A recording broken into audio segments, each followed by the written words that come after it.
Shalom, selamat pagi, salam sejahtera bagi saudaraku yang dikasihi Tuhan. Dimanapun saudara berada, doa saya saudara tetap baik dan teruslah penuh semangat pengharapan di dalam Tuhan kita.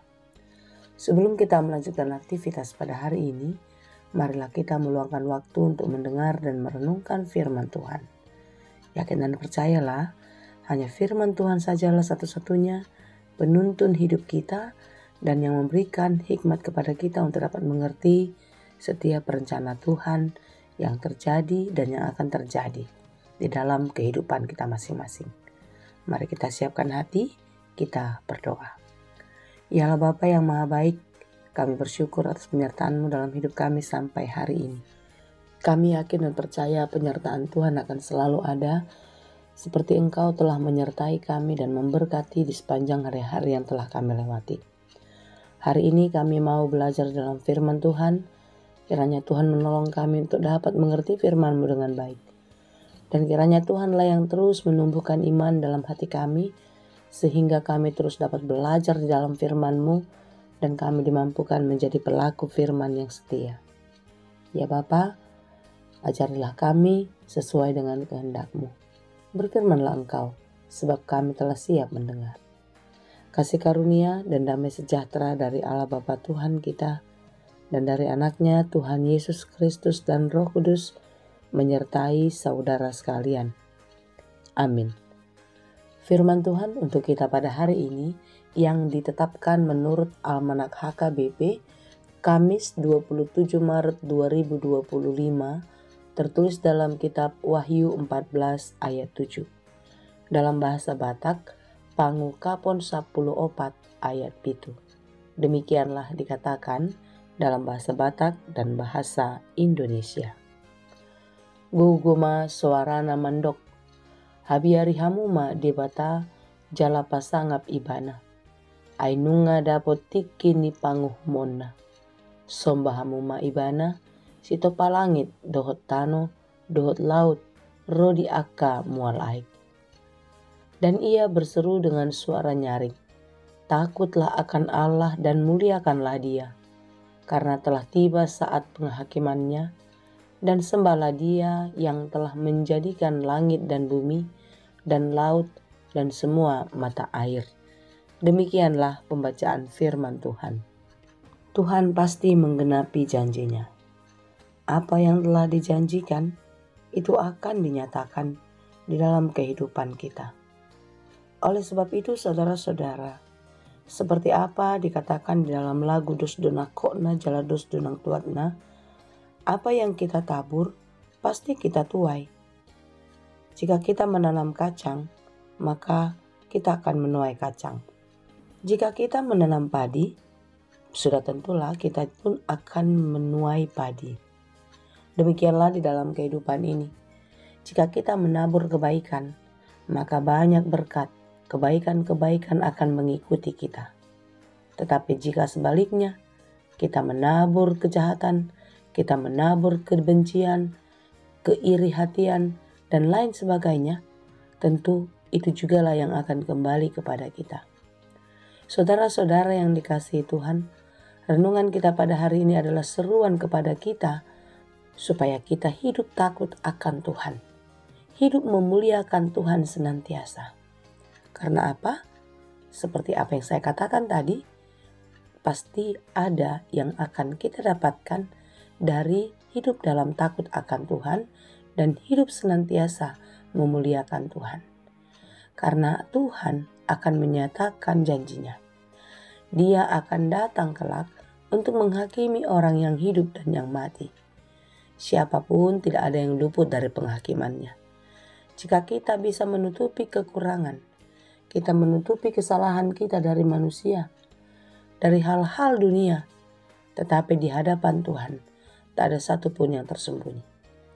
Yesus Kristus adalah Hakim Agung yang akan datang untuk menghakimi semua umat manusia. Sebab itulah, supaya kita tidak jatuh pada penghakiman, supaya kita tidak mendapatkan hukuman di dalam kehidupan ini, tentu di dalam ayat renungan kita hari ini kita diajak untuk hidup takut akan Tuhan. agar kita senantiasa memuliakan Tuhan.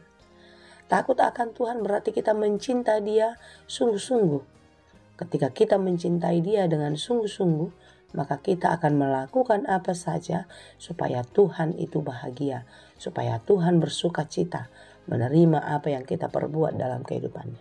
Saudaraku yang dikasihi Tuhan, coba kita renungkan, kira-kira apa yang harus kita perbuat?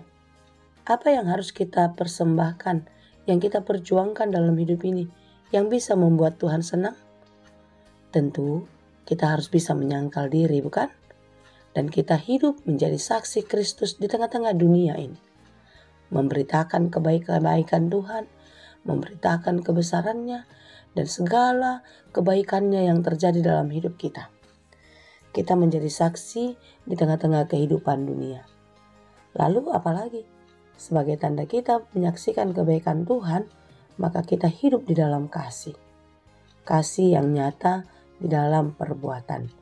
Tidak cukup hanya kata-kata.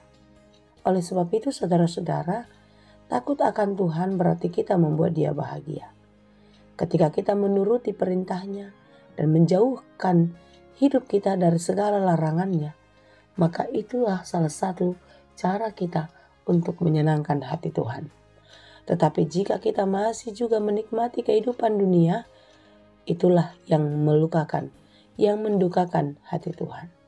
Saudara-saudara yang dikasihi Tuhan, puji dan sembahlah Dia, Raja yang besar, Raja yang maha kuasa, yang berkuasa atas langit dan bumi, laut, dan semua mata air, sebagaimana yang dikatakan di dalam renungan kita ini. Tidak ada yang lebih kuat, yang lebih berkuasa daripada kuasa Allah kita saja. Sebab itu saudara-saudara, mari kita ingat kembali supaya kita terus menyerukan kesaksian-kesaksian yang baik dalam kehidupan. Sebagai tanda wujud kita hidup takut akan Tuhan. Kita melakukan apa yang dikehendakinya. Saudaraku yang dikasihi Tuhan, saatnya akan tiba waktu kita akan berhenti di dunia. Tidak semua kita punya kesempatan yang sama seperti orang lain. Oleh sebab itu selagi kita masih ada, selagi hidup ini masih ada, mari kita memperbaiki hidup kita. Mari kita hidup di dalam takut akan Tuhan dan terus memuliakan Dia. Jangan pernah mencari-cari kemuliaan diri. Jangan coba-coba untuk mencuri kemuliaan Allah. Tetapi biarlah segala pujian dan syukur serta kemuliaan hanya bagi Tuhan. Dan biarlah hidup kita menjadi satu wujud kemuliaan Tuhan terjadi di tengah-tengah dunia. Jadilah saksinya dan teruslah beritakan kebaikan Tuhan melalui pemberitaan firman dan juga melalui sikap hidup di dalam kehidupan. Kiranya Tuhan menolong dan memberkati kita senantiasa. Amin.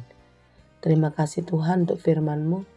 Terima kasih Bapa untuk peringatan-peringatan yang selalu Tuhan berikan kepada kami. Firman-Mu memberitahukan kepada kami, firman-Mu menguatkan kami dan menghiburkan kami. Firman-Mu jugalah yang memberi hikmat kepada kami untuk dapat mengerti setiap jalan-jalan Tuhan di dalam kehidupan kami. Ya Bapa, berkatilah kami senantiasa. Dalam segala perjuangan, pergumulan kami, kiranya Tuhan menolong kami. Berkati saudara kami yang sedang bergumul, yang sedang berjuang, bahkan mereka yang sedang berduka cita. Biarlah penghiburan kekuatan daripada-Mu menyertai kehidupannya. Kami pun berdoa bagi mereka yang sedang sakit. Kiranya Tuhan memulihkan dan menyembuhkan mereka senantiasa. Ya Bapa, berkatilah kami, berkatilah kehidupan kami, dan seluruh harapan-harapan kami.